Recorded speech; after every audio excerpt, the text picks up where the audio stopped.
नमस्कार विद्यार्थी मित्रांनो आणि वाचकांनो.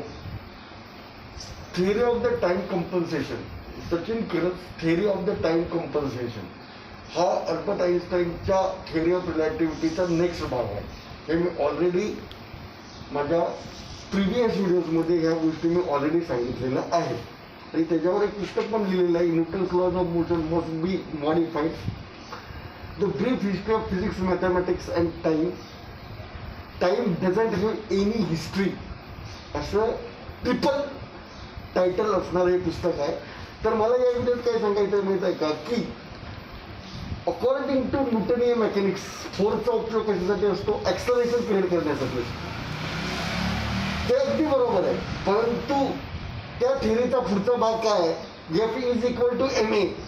याच्यातून अल्बर्ट आइन्स्टाईनची स्पेशल थिअरी ऑफ रिलेटिव्हिटी म्हणजे E is equal to M C square create झालेला आहे. पण माझ्या या थिअरीमध्ये, Sachin Kiras theory of time कंपन्सेशनमध्ये मला असं सांगायचं आहे की फोर्सचा उपयोग हा ॲक्सलरेशन क्रिएट करण्यासाठी म्हणजेच टाईम क्रिएट करण्यासाठी होतो. जोपर्यंत म्हणजे माणसाला टाईम काय, माणसाचा टाईम काय, माणसाचं घड्याळ कुठे आहे, माणसाला टाईम कुठे आहे? तर माणसाचं हृदय जे आहे ना ते माणसाचं घड्याळ आहे. हृदय धडकतं, हृदय पंप होतं, हार्ट बीट होतो, ब्लड सर्क्युलेट होतं, परंतु टाईम सुद्धा जो असतो ना तो हार्टबीटवर असतो. कारण सन जो आहे, सन हा माणसाच्या हार्टमध्ये, हार्ट म्हणजे सन आणि मून त्या दोघांच्या कॉर्डिनेशनमध्ये टाईम क्रिएट होतो. सन आणि मून यांच्या कॉर्डिनेशनमध्ये टाईम होतो. तर मला याच्याविषयी डिटेलमध्ये माझ्या पुस्तकामध्ये लिहिलेलं आहे.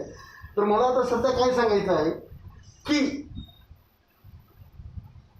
जी युक्लिडीय भूमिती आहे, जी एक लाईन आपण हे करतोय, अनेक पॉईंटनी लाईन बनलेली असते. हे अनेक पॉईंट म्हणजेच न्यूटनच्या भाषेमध्ये इनफायनेटिसिमल, ज्याला न्यूटन इनफायनेटिसिमल टाईम बोलत होतं ना, ॲब्सोल्यूट टाईम इज इनफायनेटिसिमल टाईम.